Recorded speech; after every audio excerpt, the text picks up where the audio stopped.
Bismillahirrahmanirrahim. Assalamualaikum warahmatullahi wabarakatuh. Perkenalkan, nama saya Sri Muamamah. Saya dari kelompok 8. Di sini saya sebagai pemateri pertama dari kelompok 8. Kami dari kelompok 8 akan mempresentasikan makalah hasil diskusi kami yang berjudul Implementasi Manajemen Kurikulum. Dalam makalah kami menyajikan 3 poin. Yang poin pertama tentang pengertian manajemen kurikulum. Poin yang kedua tentang implementasi manajemen kurikulum, dan poin yang ketiga tentang teori atau metode implementasi manajemen kurikulum. Langsung saja saya akan menjelaskan tentang materi yang pertama, yakni tentang pengertian manajemen kurikulum. Manajemen yang artinya pengelolaan, sedangkan kurikulum menurut Undang-Undang Nomor 20 tahun 2003 tentang Sistem Pendidikan Nasional. Kurikulum adalah seperangkat rencana dan pengaturan mengenai tujuan, isi, bahan pelajaran, serta cara yang digunakan sebagai pedoman penyelenggaraan kegiatan pembelajaran untuk mencapai suatu tujuan pendidikan tertentu. Jadi, kurikulum itu isinya rencana dan pengaturan, di mana apa yang kita kerjakan selama di sekolahan itu semuanya sudah direncanakan dan tercantum di kurikulum. Kemudian pengaturan, apa yang kita kerjakan dan apa yang kita lakukan semuanya sudah diatur oleh kurikulum. Semua lembaga pendidikan memiliki hak otonomi untuk mengelola kurikulumnya secara mandiri. Mengapa? Karena untuk memprioritaskan atau menyesuaikan kepada visi dan misi suatu lembaga tersebut. Namun tidak boleh meninggalkan landasan atau kebijakan kurikulum yang sudah ditetapkan oleh pemerintah. Misalnya, kita di ranah pendidikan anak usia dini itu kurikulumnya sudah diatur di Undang-Undang Nomor 13 tahun 2003. Namun sebagai manajer kita bisa mengelola atau mengembangkan kurikulum yang sudah ada.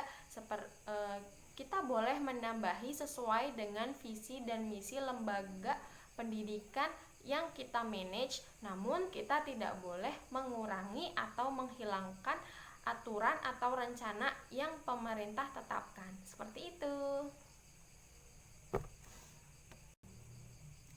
Baik, selanjutnya mengenai tahapan implementasi manajemen kurikulum. Dalam tahapan implementasi manajemen kurikulum ada 4 tahap. Yang pertama, perencanaan. Yang kedua, pelaksanaan. Yang ketiga, pengembangan, dan yang keempat, evaluasi. Namun di sini kami hanya akan membahas tentang 3, yakni tentang perencanaan, pelaksanaan, dan evaluasi. Langsung saja ke yang pertama, yakni perencanaan. Perencanaan kurikulum atau kita sebut dengan planning, di mana kita sebagai seorang manajer harus merencanakan segala sesuatu yang ada di dalam kurikulum. Seperti contohnya salah satunya yakni pembelajaran. Dalam pembelajaran kita harus merencanakan mengenai kegiatan yang akan kita adakan di lembaga pendidikan kita, baik itu kegiatan semester, kegiatan bulanan, kegiatan mingguan maupun kegiatan harian yang kita singkat yang biasanya kita singkat yakni RPPS, RPPB, RPPM, dan RPPH. Semuanya itu harus direncanakan. Bahkan sampai pada kegiatan-kegiatan mengenai kedisiplinan, aktivitas individu, kemudian mengenai istirahatnya jam berapa, berangkatnya jam berapa, kemudian pulangnya jam berapa, kemudian mengenai snack atau makan bersamanya kapan, hari apa, setiap hari apa, seperti itu. Bahkan kegiatan-kegiatan yang lainnya seperti kegiatan yang biasanya dilakukan per semester, seperti kegiatan outing atau kegiatan yang membutuhkan atau melibatkan pihak luar sekolah, atau misalnya kegiatan seperti perlombaan seperti itu harus direncanakan sedetail mungkin. Kemudian untuk tahapan yang kedua, setelah merencanakan otomatis harus ada pelaksanaan. Untuk apa berencana kalau tidak dilaksanakan? Yang kedua yakni tentang pelaksanaan atau implementasi. Di tahap ini peran guru sebagai implementator itu sangat penting. Kenapa? Karena keberhasilan seorang siswa dalam pembelajaran itu tergantung implementatornya. Dan bagaimana cara memanage seorang guru atau memanage diri kita untuk menjadi seorang implementator yang baik.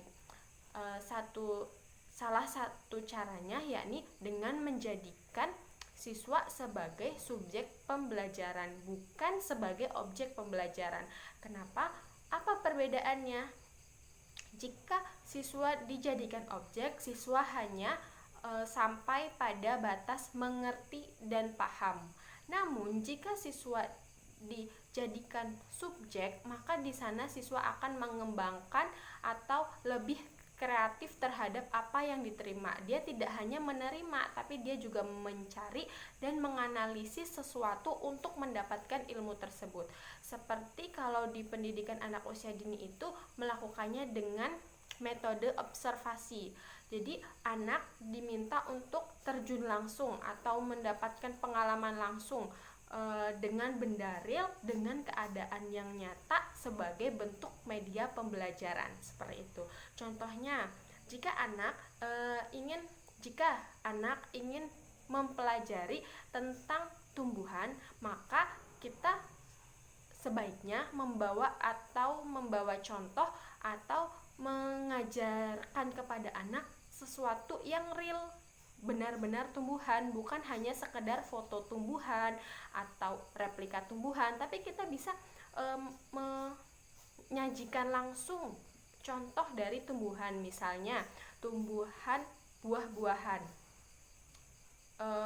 Tumbuhan buah-buahan itu biasanya banyak terdapat di sekitar sekolah. Misalnya di sekitar sekolah itu ada pohon buah mangga. Jika pembelajarannya judulnya pengenalan terhadap pohon buah mangga, maka bawalah anak untuk menganalisis pohon buah mangga tersebut dengan mengajak anak menganalisis langsung, melihat langsung, mengobservasi langsung, itu ilmunya akan lebih melekat di diri anak daripada anak hanya mendengarkan dan duduk manis di kelas, seperti itu. Kemudian untuk yang evaluasi akan dilanjutkan penjelasannya oleh teman saya. Terima kasih. Mungkin cukup sekian penjelasan dari saya. Apabila banyak kata yang tidak berkenan di hati Anda, mohon maaf sebesar-besarnya. Terima kasih atas perhatiannya. Assalamualaikum warahmatullahi wabarakatuh.